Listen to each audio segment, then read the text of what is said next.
Hello students, ME 206 में last video lecture में हमने हाइड्रोलिक ब्रेक सिस्टम के लेआउट के बारे में डिस्कस किया था कि कैसे हाइड्रोलिक ब्रेक्स अप्लाई होते हैं। जो हमने लेआउट पढ़ा था उसमें हमने देखा था कि उसमें एक मेन आपके मास्टर सिलेंडर होता है जो किससे कनेक्टेड रहता है, ब्रेक पैडल से। जब भी ड्राइवर ब्रेक पैडल पुश करता है तो मास्टर सिलेंडर से फ्लूइड जाता है आपका ब्रेक लाइंस के थ्रू, किस में जाता है, चारों व्हील्स में जब जाता है तो व्हील सिलेंडर लगे होते हैं वहाँ पर, और व्हील सिलेंडर में जो पिस्टन अरेंजमेंट होता है वहाँ, उससे क्या होता है, जो ब्रेक शू है वो ड्रम पे अप्लाई होते हैं और वहाँ पे क्या होता है, आपके ब्रेक्स अप्लाई होते हैं। तो ये लेआउट हमने डिस्कस किया था। आज हम इसके पार्ट्स के बारे में डिटेल में डिस्कस करेंगे, यानी जो ये master cylinder and wheel cylinder है, इस पार्ट्स के बारे में हम डिटेल में डिस्कस करेंगे। तो फर्स्ट हम लेते हैं master cylinder. The master cylinder is the heart of the hydraulic brake system. Master cylinder क्या है, हाइड्रोलिक ब्रेक सिस्टम का हार्ट है, मेन पार्ट है। It consist of two main chambers, fluid chamber and compression chamber. Fluid chamber या fluid reservoir which contains the fluid to supply the brake system and one compression chamber in which the piston operates। यहाँ हम इसका diagram देख सकते हैं। ये है आपका मास्टर सिलेंडर का डायग्राम, ठीक है। इसमें क्या आपके दो चैम्बर हो गए, ये हो गया चैम्बर नंबर 1 और ये हो गया चैम्बर नंबर 2। तो ये है आपका फ्लूइड रिजर्वायर, मीन्स एक फ्लूइड का जो ब्रेक फ्लूइड सारी लाइंस में, जो ब्रेक लाइंस में फ्लूइड जा रहा है उसका रिजर्वायर, उसका जो टैंक है आपका वो ये हो गया। और जो दूसरा चैम्बर है वो ये आपका क्या हो गया, पूरा कंप्रेशन चैम्बर। इसमें आपका सिलेंडर पिस्टन अरेंजमेंट होता है। ये इसके अंदर क्या लगा हुआ है, पिस्टन लगा हुआ है। अब जो पिस्टन का कनेक्शन किससे होगा, एक पुश रॉड, ये है आपकी पुश रॉड। इस पुश रॉड के थ्रू इसका कनेक्शन होगा आपके आगे ब्रेक पैडल से। ये जो बाहर इसका आउटर कवर है इसको कहते हैं बूट। ये किस लिए लगाया हुआ है, ताकि बाहर से कोई भी डस्ट पार्टिकल एयर इसके अंदर नहीं आए, तो इसको प्रोटेक्ट करने के लिए आगे ये बूट एरिया लगाया हुआ है। अब इसमें इसकी कंस्ट्रक्शन की बात करें तो इसमें आपके दो मेन पोर्ट होते हैं, लार्जर पोर्ट और स्मॉलर पोर्ट। लार्जर पोर्ट को हम फीलर या इंटेक पोर्ट भी कहते हैं, जो किससे कनेक्टेड रहता है, hollow portion of the piston by the primary and secondary cup which act as piston seals. The smaller port is called the relief or bypass or compensating port which connects the reservoir directly with the cylinder and lines when the piston is in the released position. ये दो port हम देख सकते हैं। ये first port है, इसको कहते हैं फिलर पोर्ट या इंटेक पोर्ट, और ये सेकंड पोर्ट है, इसको कहते हैं बाईपास पोर्ट या कंपेंसेटिंग पोर्ट। ये जो है लार्जर होता है, बड़ा पोर्ट होता है, और ये जो होता है सेकंड पोर्ट बाईपास पोर्ट, वो आपका साइज में छोटा होता है। अब ये क्या करेगा, कंपेंसेट का काम करेगा। जब हम इसकी वर्किंग देखेंगे तब हमें एक्चुअली पता चलेगा कि ये कैसे फ्लूइड को कंपेंसेट कर रहा है, प्रेशर को कंपेंसेट कर रहा है। अब इसके आगे पिस्टन के आगे आपके एक स्प्रिंग लगी हुई है। इस स्प्रिंग के आगे एक वाल लगा हुआ है, इसको कहते हैं फ्लूइड चेक वाल, ठीक है। फ्लूइड चेक वाल में क्या होता है, एक सीट होती है जो रबर कैप कहते हैं जिसको, वो सीट जैसे लिफ्ट होती है तो यहाँ से फ्लूइड आपका फ्लो कर सकता है, और वो सीट जैसे प्रेस हो जाएगी तो फ्लूइड फ्लो आपका नहीं होगा, ठीक है। इसका आगे कनेक्शन जो होगा वो आपका फ्लूइड चेक वाल अगर ओपन है तो यहाँ से जो है फ्लूइड वो जाएगा आउटलेट के थ्रू, किस में, ब्रेक लाइंस में। एंड अभी जो हमने लेआउट देखा उसमें क्या होगा कि ब्रेक लाइन से फिर वो वापस कहाँ जाएगी, चारों व्हील्स के अंदर, जहाँ पर हमें व्हील्स पर ब्रेक्स अप्लाई करना है। तो ये हो गई इसकी कंस्ट्रक्शन। अब हम देखते हैं कि इसकी वर्किंग कैसे होगी। तो इसकी वर्किंग के लिए हम देख सकते हैं कि when the brake pedal is pressed, push rod moves the piston to right against the force of the spring till it covers the bypass port. Further movement of the push rod causes building up of pressure in the compression chamber. Finally, when sufficient pressure is built up, the inner rubber cup of the fluid check valve is deflected, forcing the fluid under pressure in the lines and this fluid enters the wheel cylinder through the brake lines. अब ये कैसे, दो condition होगी इसमें working में, when the brakes are applied and when the brakes are released. Brakes applied means जब driver pedal पे brakes apply कर रहा है, पैडल प्रेस कर रहा है, तो क्या होगा, हमारा ब्रेक लग रहा है, अप्लाई हो रहा है, और जैसे ही पैडल से वो अपना पैर हटाता है तो उसको क्या कहेंगे हम, ब्रेक रिलीज होना। तो जब ब्रेक अप्लाई हो रहा है तो कैसे ये आपका मास्टर सिलेंडर वर्क करेगा। अब आपका जो फ्लूइड है, वो जो ब्रेक फ्लूइड है वो इन दोनों चैम्बर्स में फिल किया। ये आपका रिजर्वायर है। रिजर्वायर हम इसलिए रखते हैं कि कहीं किसी वजह से, सपोज लीकेज की वजह से या उस ब्रेक फ्लूइड की इनर्शिया की वजह से यहाँ पर अंदर कंप्रेशन चैम्बर में अगर ब्रेक फ्लूइड आपका कम हो गया है, अगर ब्रेक फ्लूइड कम, ये जो पूरा ब्रेक फ्लूइड है वो क्या रहता है आपका, प्रेशराइज्ड, ठीक है, यानी वो लाइट प्रेशर में रहता है। प्रेशराइज्ड क्यों रहेगा, अब देखिए यहाँ पर जो ये वेंट दे रखा है ये क्या है, एटमॉस्फेरिक, यानी यह एटमॉस्फेयर से कनेक्टेड है।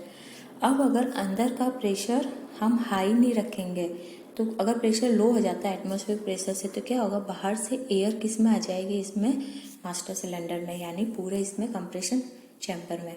अगर यहाँ पर पूरे प्रेशराइज सिस्टम में अगर स्मॉल अमाउंट में भी एयर एंटर हो जाती है तो क्या होता है, वो आपका पूरा ब्रेक सिस्टम को फेल कर देगा। इसलिए इसको एयर फ्री रखने के लिए इसमें जो फ्लूइड है उसको हम क्या कर रखते हैं, प्रेशराइज्ड फ्लूइड। अब किसी वजह से अगर कंप्रेशन चैम्बर में प्रेशराइज्ड फ्लूइड की क्वांटिटी आपकी कम हो जाती है तो उसको फिल करने के लिए, उसको ओवरकम करने के लिए आपका ये एक्स्ट्रा फ्लूइड रिजर्वायर है। अब जब हम ब्रेक्स अप्लाई करते हैं, जैसे ही पैडल प्रेस किया तो यहाँ से क्या होगा, पुश रोड को फोर्स लगेगा, धक्का लगेगा। तो ये पुश रोड क्या करेगा, पिस्टन को फोर्स देगा, पिस्टन को फोर्स देगा तो पिस्टन आगे मूव करेगा। तो यहाँ पर जो हम देख सकते हैं कि दो लगे हुए, primary cup and secondary cup, ठीक है, ये primary cup and secondary cup, ये क्या है, ये इस पिस्टन में सीलिंग का काम करते हैं। रबर की सील होती है बेसिकली, जो क्या करेगी, लीकेज को रोकने का काम करते हैं। अब ये जब पिस्टन आगे मूव करेगा तो ये जो इंटेक्ट पोर्ट है ये क्या होगा, यहाँ पर आपका पिस्टन एरिया आ जाएगा, यानी ये पोर्ट आपका क्या हो जाएगा, क्लोज हो जाएगा, ठीक है। अब ये पिस्टन क्या करेगा, आपके स्प्रिंग को कंप्रेस करेगा, या क्योंकि स्प्रिंग को फोर्स लग रहा है तो स्प्रिंग कंप्रेस होगी, और इसके चैम्बर के अंदर जो ब्रेक फ्लूइड है वो भी आपका क्या होगा, कंप्रेस होगा। अब जैसे ही फ्लूइड कंप्रेस होगा तो उसका प्रेशर इंक्रीज होगा, प्रेशर इंक्रीज होगा तो क्या होगा, ये जो चेक वाल्व लगा हुआ है, फ्लूइड चेक वाल्व FCV, इसकी जो सीट है, जो आपको बताया कि रबर कब होता है, इसमें भी रबर की सीट होती है, वो लिफ्ट हुई। इस प्रेशर की वजह से ये सीट क्या होगी, लिफ्ट होगी, और फ्लूइड यहाँ से एंटर होकर कहाँ जाएगा, ब्रेक लाइंस के थ्रू किस में जाएगा, आपका चारों व्हील्स में। चारों व्हील्स में व्हील सिलेंडर पर फ्लूइड जाएगा, फिर व्हील सिलेंडर अपना काम करेंगे और ब्रेक्स अप्लाई होंगे। तो ये हो गया आपकी ब्रेक अप्लाई की कंडीशन। अब सेकंड कंडीशन है कि ब्रेक रिलीज की कंडीशन। ब्रेक रिलीज में क्या होगा कि सपोज आपने ब्रेक्स रिलीज कर दिए तो पुश रोड पर किसी तरह का कोई फोर्स नहीं लग रहा है, ठीक है, पुश रोड पे फोर्स नहीं लग रहा है तो वो अपनी पोजीशन में आ जाएगा वापस, यानी अल्टीमेटली पिस्टन के ऊपर कोई फोर्स नहीं, तो पिस्टन अपनी वापस इनिशियल पोजीशन में आ जाएगा जहाँ पर पहले था। अब स्प्रिंग, क्योंकि स्प्रिंग में इलास्टिसिटी का गुण है, ये सब पिस्टन और मूव क्यों करेंगे, स्प्रिंग के मूवमेंट की वजह से, क्योंकि स्प्रिंग आपकी पहले क्या हुई थी, कंप्रेस हुई थी, फोर्स लगा था इस पर तो ये कंप्रेस हुई थी। अब जैसे फोर्स हट गया तो स्प्रिंग अपनी इलास्टिसिटी के कारण अपनी पुरानी पोजीशन में आएगी, उस पोजीशन में आते पिस्टन और पुश रोड भी अपनी क्या हो जाएगा, वापस पोजीशन में आ जाएंगे।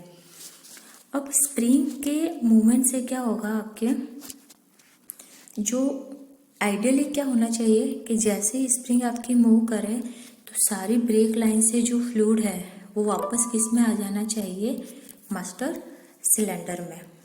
बट क्या होता है प्रैक्टिकली कि जब आपका स्प्रिंग मूवमेंट हो रहा है तो आपकी जो फ्लूइड चेक वाल्व की सीट है कुछ टाइम के लिए प्रेस्ड रहती है, यानी दबी हुई रहेगी, इस वजह से फ्लूइड वहाँ पर एंटर नहीं कर सकता। एक रीजन ये। सेकंड रीजन है कि जो फ्लूइड है उसका कुछ ना कुछ इनर्शिया होगा, और हमें पता है कि जितनी स्पीड से आपका स्प्रिंग मूव कर रहा है उतनी ही स्पीड से आपका जो चारों लाइन से फ्लूइड है वो इंस्टेंटली क्या होगा, अपने लाइंस के थ्रू वापस मास्टर सिलेंडर में नहीं आएगा। अपने इनर्शिया के कारण उसको क्या होगा, फ्लूइड को थोड़ा सा टाइम लगेगा। इस मीन टाइम में जब तक फ्लूइड पूरा वापस नहीं आता है तब तक क्या हो जाएगा, यहाँ पर क्या क्रिएट हो जाएगा, आपका वैक्यूम। मीन्स यहाँ कंप्रेशन चैम्बर में प्रेशर कम हो जाएगा। अब अगर कंप्रेशन चैम्बर में प्रेशर कम हो गया तो क्या होगा, बाहर से एयर क्या हो जाएगी, अंदर इंट्रैप हो जाएगी। और अगर एयर की कुछ क्वांटिटी भी अगर अंदर आ गई है चैम्बर में तो क्या कर देगा, वो पूरे ब्रेक सिस्टम को फेल कर देगा। उसको फिल करने के लिए, उस कमी को पूरा करने के लिए होता है आपका बाईपास पोर्ट। तो बाईपास पोर्ट उसके लिए होता है आपका ये फिलर पोर्ट। तो वो क्या करेगा, फिलर पोर्ट से फ्लूइड आएगा इसमें कंप्रेशन चैम्बर में। कितना फ्लूइड आएगा, जब तक कि प्रेशर दोनों चैम्बर में इक्वलाइज नहीं हो जाते हैं। जैसे दोनों प्रेशर यानी कंप्रेशन चैम्बर आपका ब्रेक फ्लूइड से फुल हो गया तो आपका फ्लूइड फ्लो होना बंद हो जाएगा। अब इस टाइम में क्या होगा, जो ब्रेक लाइंस में जो फ्लूइड भरा हुआ था, जो अपने इनर्शिया के कारण स्लोली आ रहा था, वो आपका लाइंस के थ्रू वापस आ जाएगा मास्टर सिलेंडर में। वो प्रेशराइज फ्लूइड आएगा वापस तो क्या करेगा, इस सीट को क्या करेगा, लिफ्ट करेगा। सीट को लिफ्ट करेगा और वो फ्लूइड अंदर आने की कोशिश करेगा। अब पहले से ही कंप्रेशन चैम्बर आपका ब्रेक फ्लूइड से फुल है। मीन्स जो अंदर, क्योंकि यहाँ से हमने इंटैक्ट पोर्ट से क्या किया था, जो कमी हुई थी अंदर ब्रेक फ्लूइड की, उसको हमने फिल किया। मीन्स ये जो ऑटोमेटिकली प्रेशर डिफरेंस के कारण यहाँ से फ्लो हुआ। अब कंप्रेशन चैम्बर आपका ऑलरेडी फुल है एंड यहाँ से फ्लूइड और आ गया है वापस, तो क्या करेगा, वो एक्स्ट्रा फ्लूइड कहाँ जाएगा, उस एक्स्ट्रा फ्लूइड को कहीं ना कहीं स्पेस चाहिए अकोमोडेट करने के लिए। उस टाइम में क्या होगा, जो भी एक्स्ट्रा फ्लूइड आएगा वो इस बाईपास पोर्ट के थ्रू किस में चला जाएगा, वापस आपके रिजर्वायर में, फ्लूइड रिजर्वायर में। इस तरह से ये साइकिल आपका रोटेट होता रहता है। तो इसमें मेन चीज़ हमें देखने के लिए क्या है कि जो दो पोर्ट है आपका, filler port and bypass port, तो जब अंदर कंप्रेशन चैम्बर, दोनों पोर्ट क्या करते हैं, कंप्रेशन चैम्बर में ब्रेक फ्लूइड को बैलेंस करके रखते हैं उसके प्रेशर के अकॉर्डिंग। जैसे प्रेशर डाउन होता है तो फिलर पोर्ट उसको फिल कर देता है। जैसे उसमें प्रेशर इंक्रीज हो रहा है, एक्स्ट्रा फ्लूइड आ रहा है, वो एक्स्ट्रा फ्लूइड यहाँ से चला जाता है आपका फ्लूइड रिजर्वायर में। इस तरह से ये मास्टर सिलेंडर पूरा क्या करता है, आपका वर्क करता है। ठीक है, this is the extra fluid coming from the lines passes to the fluid reservoir where pressure is maintained atmospheric by providing an air vent. जो एयर वेंट दे रखा है इसमें, ये जो एयर वेंट है, इस वजह से इसमें जो प्रेशर क्या है आपका, एटमॉस्फेरिक मेंटेन है। उस प्रेशर, यहाँ इन दोनों चैम्बर में प्रेशर डिफरेंस के कारण क्या होगा, फ्लूइड फ्लो होगा। एक बार फिलर पोर्ट से कंप्रेशन चैम्बर में और एक्स्ट्रा होने पर बाईपास पोर्ट से फ्लूइड रिजर्वायर में। तो इस तरह से आपका मास्टर सिलेंडर वर्क करता है। ये हो गया आपका सिंगल मास्टर सिलेंडर। ठीक है, एक होता है आपका टेंडम मास्टर सिलेंडर। उसमें क्या होता है, बस इसका डबल अरेंजमेंट होगा। इसमें आपका सिंगल पिस्टन अरेंजमेंट है, उसमें क्या होगा, डबल पिस्टन अरेंजमेंट है। तो मास्टर सिलेंडर का डिसएडवांटेज क्या है सिंगल मास्टर सिलेंडर का, सपोज आपकी किसी एक ब्रेक लाइन में लीकेज हो गया, यहाँ से जो फ्लूइड जा रहा है आपके चार लाइंस में, चार व्हील्स है, चार लाइंस में जा रहा है। सपोज एक ब्रेक लाइंस में कहीं पर आपका कुछ लीकेज हो गया है, ठीक है, तो उस लीकेज के कारण क्या होगा, एयर एंट्रप होगी और उसके कारण आपका पूरा सिस्टम फेल हो जाएगा। और जो चारों व्हील्स है, चारों व्हील्स पे जो ब्रेक्स लगना, अप्लाई होना बंद हो जाएंगे, यानी आपकी ब्रेक फेल हो जाएंगे। तो इस कमी को पूरा करने के लिए, इस प्रॉब्लम को दूर करने के लिए क्या हुआ, इन्वेंट किया गया टेंडम मास्टर सिलेंडर। वो क्या होता है बेसिकली कि जो फ्रंट, सपोज ये आपके फ्रंट व्हील्स है एंड ये आपके हैं रियर व्हील्स, तो फ्रंट व्हील्स के लिए एक अलग मास्टर सिलेंडर काम करेगा और रियर व्हील्स के लिए अलग मास्टर सिलेंडर काम करेगा। उससे बेनिफिट क्या होगा हमें कि सपोज आपके एक ब्रेक लाइंस में कहीं से फेल हो गया है, लीकेज हो गया है, तो उस वजह से आपका एक मास्टर सिलेंडर वर्क करना बंद कर देगा, यानी दो व्हील्स पर आपके ब्रेक्स अप्लाई नहीं होंगे। बट जो रिमेनिंग टू व्हील्स है ठीक है। सपोज आपके फ्रंट में ब्रेक फेल हो गया तो रिमेनिंग जो रियर व्हील्स है वहाँ पर आपके ब्रेक अप्लाई होंगे, मीन्स आपके एक्सीडेंटल के चांस कम हो जाएंगे और आपके किसी भी रेयर केस में भी आप ब्रेक्स अप्लाई कर सकते हैं। तो नेक्स्ट वीडियो लेक्चर में हम टेंडम मास्टर सिलेंडर की वर्किंग को डिटेल में पढ़ेंगे। Thank you.